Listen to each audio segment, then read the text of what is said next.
talk about family life. And remember, stay tuned.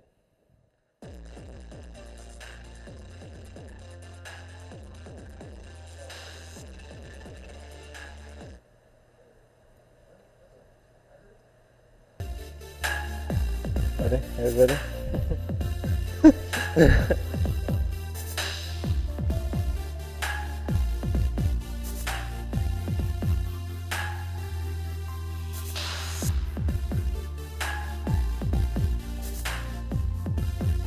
Welcome to the Matador Lounge. I'm your host, Ricardo Herrera. And I'm Matt Brooks. And today, directors from Mad Beast Productions, Thank- Alexis and Carlos. Nice to meet you. you too. Hello. Thank you. Well, Thank you for coming. almost nice to meet you. I work with you guys. Yeah. So can you tell us a little bit about you guys? Well, I'm a TV production major right now, and right now I'm like 10 classes away from getting my TV production associates. And me and Carlos, we work together since we were in high school. We make side videos in our own time to perfect our skills. And what about you, Carlos? I'm a freshman, my first year here. I'm part of the team too. The special effects, that's my thing. And that's what I like to do. So what did you guys start out doing with each other in high school? Oh, well, first, like in my junior year, that's where we met in a field trip going to Phoenix. I like to draw a lot, so one of my things I wanted to do was like cartoons, and this guy wanted to do something like that. So we like actually met up, I think it was the summer after my junior year, his sophomore year, and then we started working together. And first we did like cartoons, but it turned out to be really, really hard. But our senior year, we did our own club called Multimedia, and we started watching YouTube channels like Freddie W. and all these popular YouTubers, and we just got inspired since then. So do you want to make cartoons too, or do you know how to make it? I wanted to do cartoons, but doing like a frame, doing like 30 frames, it's hard. It's very, very hard, and that's I didn't have the patience for that. But like when I got introduced to film and doing all the videography and all that aspect of the entertainment business, I really fell in love with it. And everything you make you made it at the old style, like writing it or in the Yeah, computer? yeah. Well, what I did, it's like since I try to be creative. When you don't have money, you have to be creative and create your own things. Oh, So what I cool. did, I got just a window and I put a light under it. So that's how I made my light box. So that's how I saw the previous drawing, and I just drew on top of that. And but then again, like 1 hour of work was 1 second. So it's really tough to be on top of doing cartoons. So right now you work here in the studio. Yeah, I do. I'm a director for this show, and I've been directing for the last 7 episodes. And it's just been a fun learning experience. And Carlos, you've been doing cameras, right?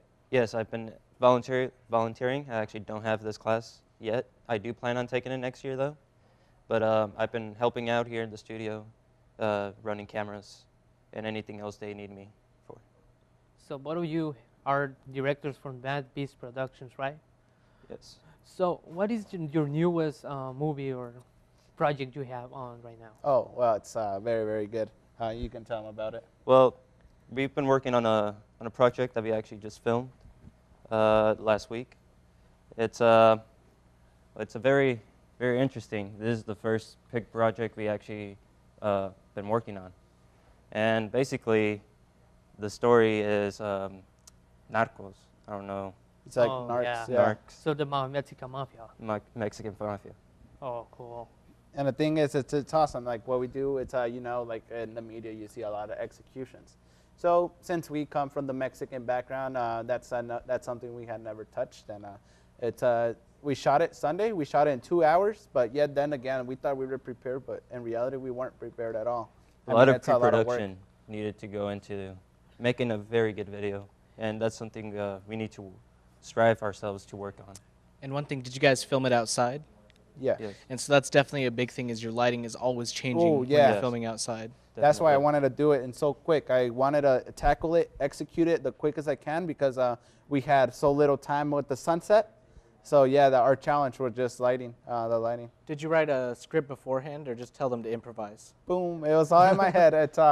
I had an idea how it was gonna be, and when we got there, I told them how exactly I wanted it, and I was very free since they weren't actors. I didn't expect much from them. But they actually pulled it off, and I was very happy with the ending project. Although it had a lot of flaws, but that's just practice. Next video is gonna be way better due to all the flaws we had in the previous one. We learn from our mistakes. And you're working on special effects, aren't you, Carlos? Yes. So what kind of special effects are going into this video in particular? We plan on putting a lot into this. We plan on putting muscle flashes, blood splatters, hits, dust elements. A lot of work is going to go to this video. So how long does just maybe like a couple seconds of having a muzzle flash follow on a trail take to make? It's time consuming, a lot of time consuming, because you have to edit by frame. It's frame by frame. So a video could take me hours of editing. See, and you've got the patience for that too, though. Yes. Well, see, there's your problem, Alexis. Yeah. If you don't have the patience to draw out frame by frame, you've got a friend here. Yeah, who can help exactly. you. That's honestly, that's the way we're trying to make our own business. And since I noticed that he has the patience and he has the determination to do special effects, and the other side, I have the determination to do videography, do the editing portion of the videos. So we were like, man, this is a great collaboration, and we should like start our own business like that. I mean, we can split half of the work, and it'll be great. So you edit the video, and he used just the special effects, right?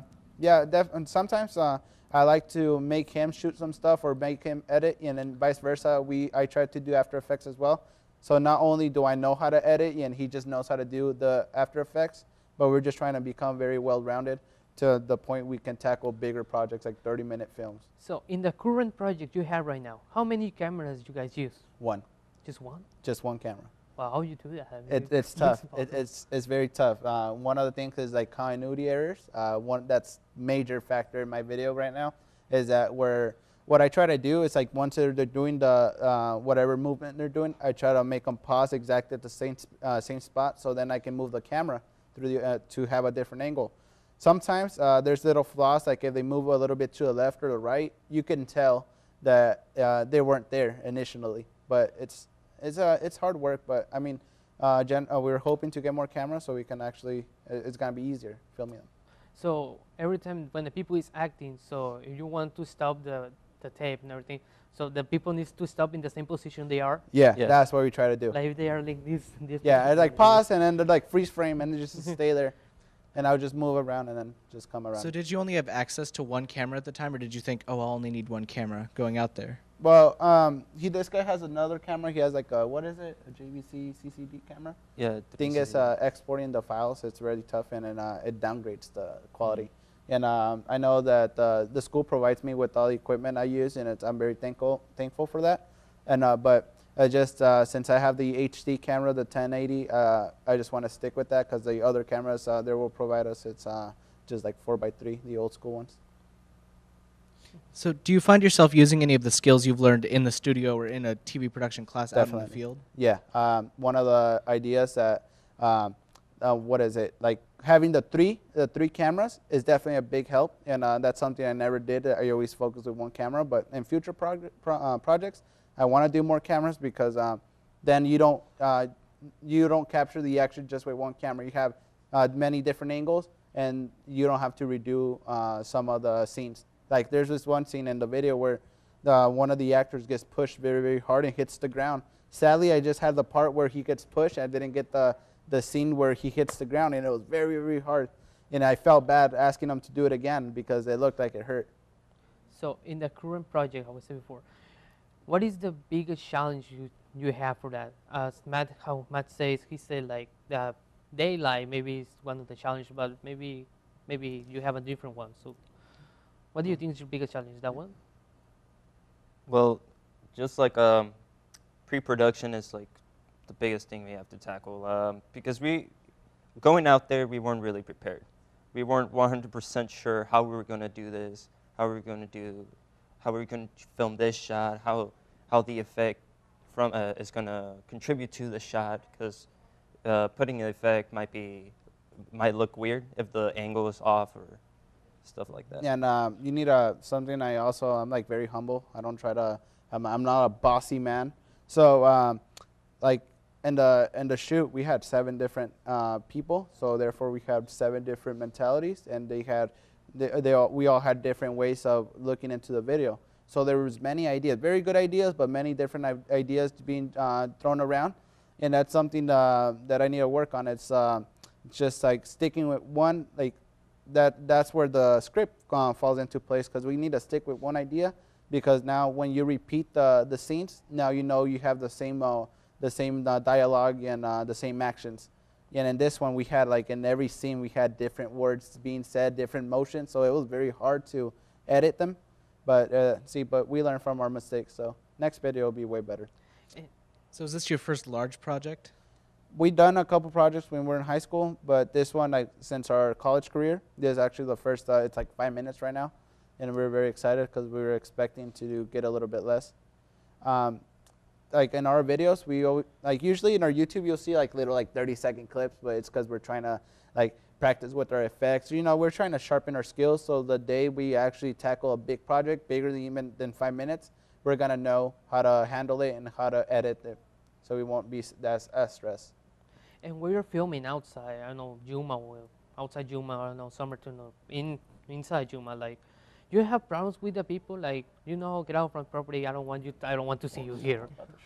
Well, he's actually gotten in trouble by the sheriffs a couple of times coming down to our shoots, because we'll shoot close to neighborhoods. Sometimes, like one time we were shooting near Desert Mesa in the desert, and we were shooting like a military. It was very violent. We always like our violence with prop guns. We had prop guns and everything, and we were really excited for the shoot. But then a sheriff comes down and like says that we have to leave because we're scaring the neighbors. Because they think like we had the gun and we do the gun twisting, and they're like, oh my God, they're gonna kill someone. Yeah. But, So you know, neighbors think you was real narcos. Yeah. Yeah. Well, actually, for this one, the video we just shot, luckily, like in the place we shot, there's a huge mountain, so it covered all the scene, all the set. It was covered, so we didn't have any problems there. But yeah, that's some also flaws. All right, well, remind us again, if we want to watch your clips, what's your YouTube channel? My YouTube channel is Mad Beast. It's Multi-Mad Beast. And I hope you guys can watch our videos, and we work really hard so everybody can get entertained, and that's what we're going to do. Thank you guys for coming on. Up next is a segment from Pam Black called The 21st Century Renaissance about literature. Stay tuned.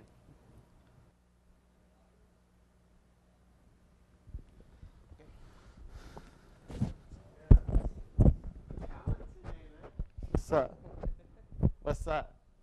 You are capable of perfection, a philosophy that gave birth to prolific works in genres like poetry, short stories, essays, drama, and comedy. These works reflected man looking for inspiration from Greek and Roman mythologies and philosophies to developing new ideas and schools of thought. The Renaissance author was inspired to look at moral issues, literary pursuits, philological debates, and philosophical analysis of society as it existed, and to attempt to inspire man to achieve the perfection to which the Renaissance aspired. Today, I asked Professor Yana of AWC's Communication Department for his thoughts on the development of literature past and present.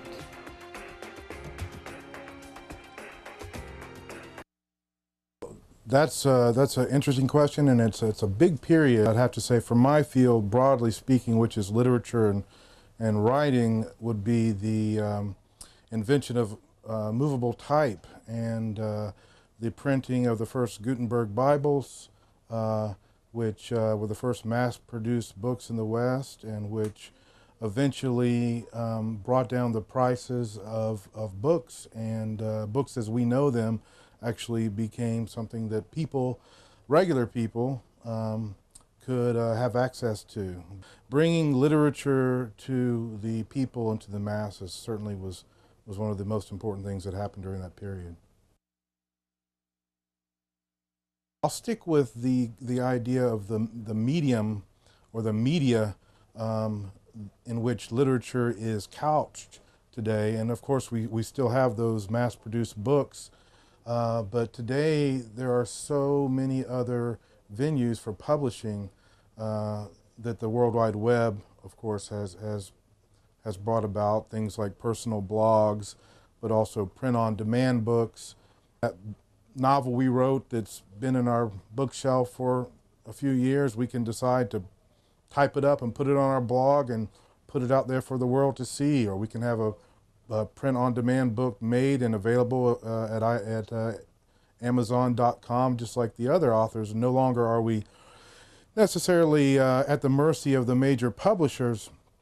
So it's brought an amazing voice to, again, the people. And so just like any development, it has brought about some amazing opportunities to share voice and to figure out, what it is we should be reading, or what it is that that's worthy of our time.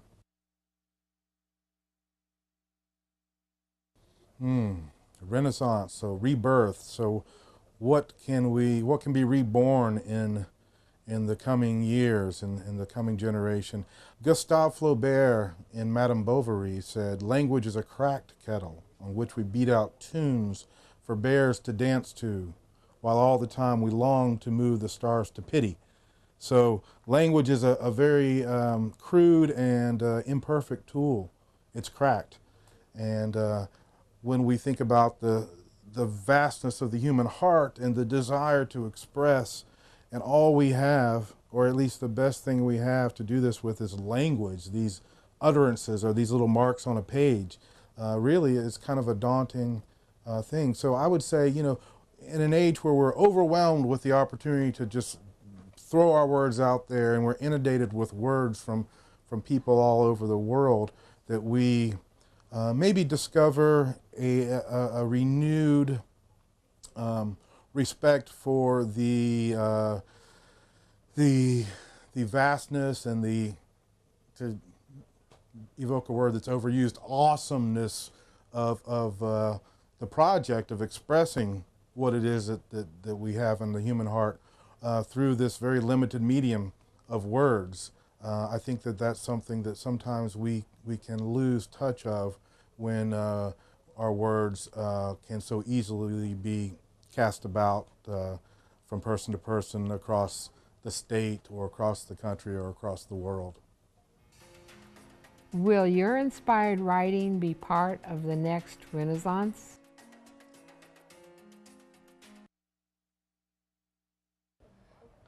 Hi, and welcome back. Our next guest is Paola and Fabiola from the SGA, Student Government Association.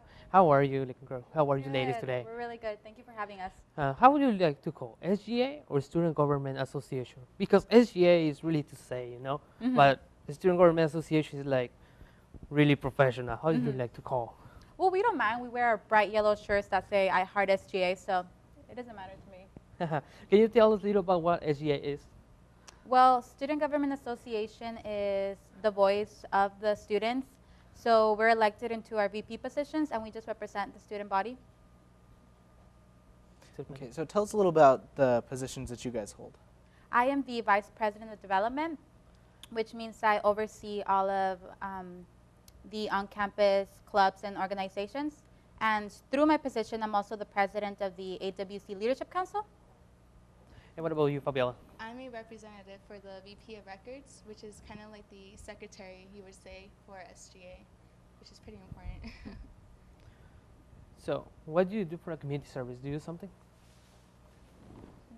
For community service, like yes. what we do? Yeah. Well, we basically volunteer. We can volunteer in the food bank, or we could go do like road cleanups, or basically any event that's going out in the community, we could be there and assist them. I don't know if you have any other.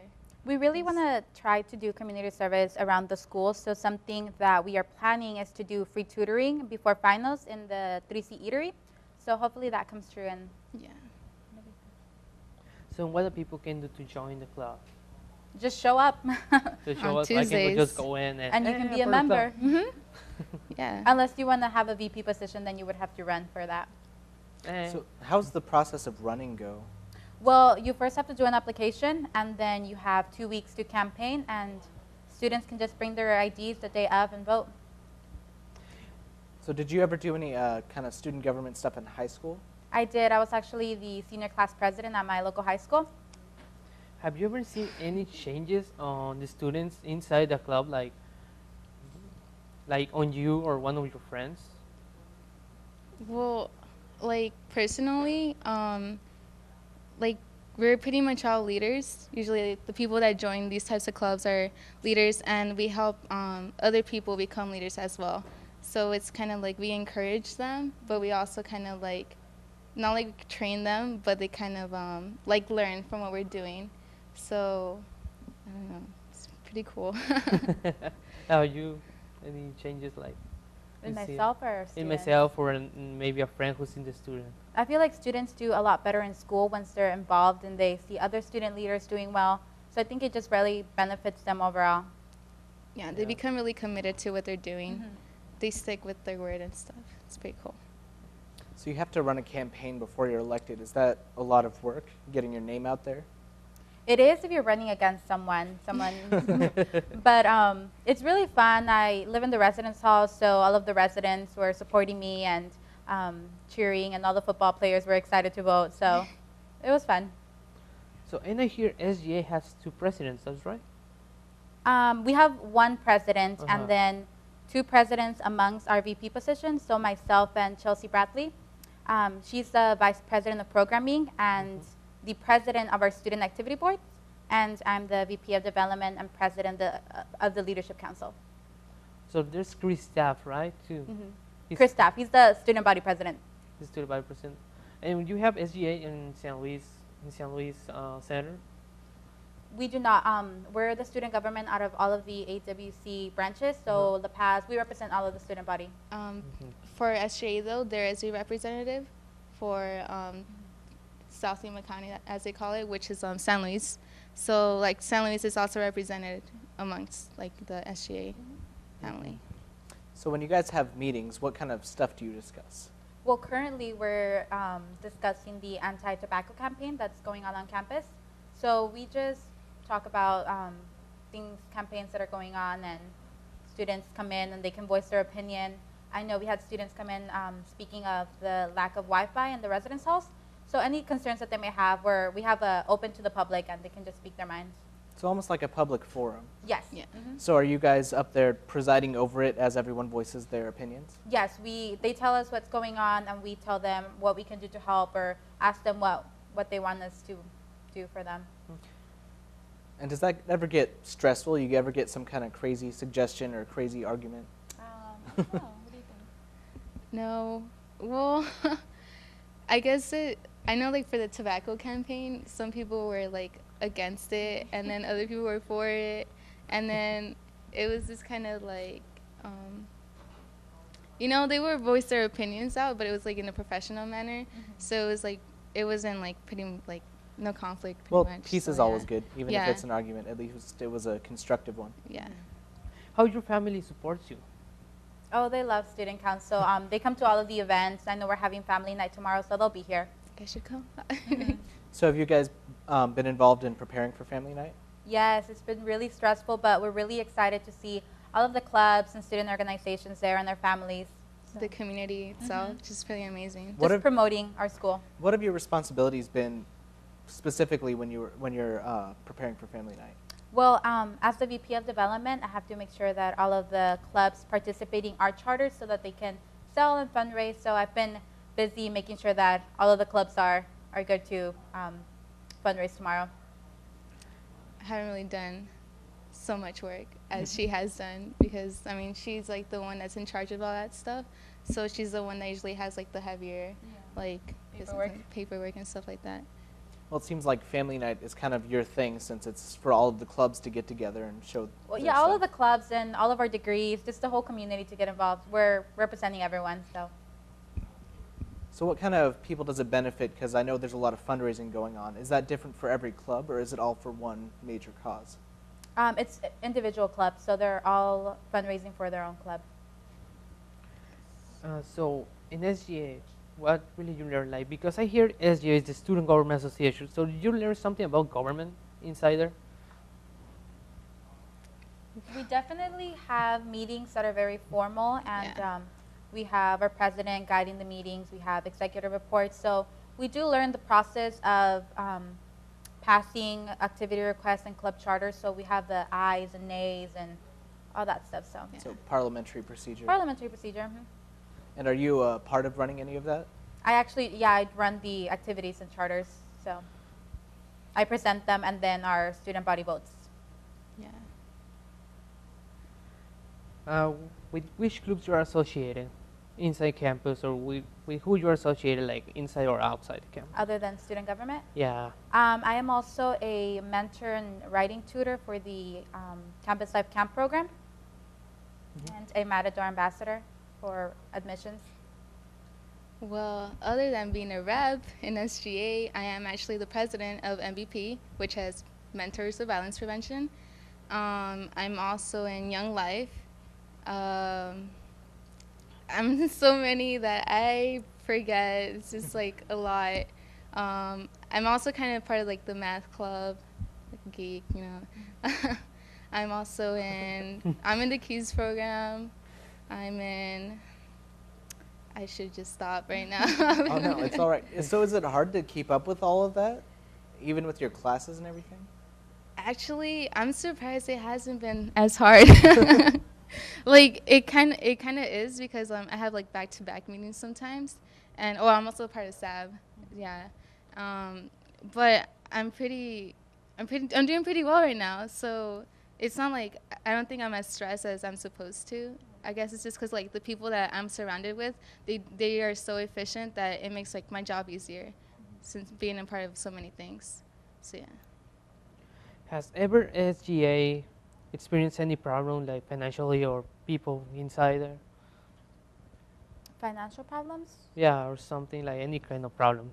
Not really. We fundraise a lot, and we try and fundraise for our clubs as well. So whenever there's events, we try to do gift cards or stuff like that. But no, we haven't struggled financially. Like for example, for the 5K run, like the club that took like the most people, they received like $500 from SGA.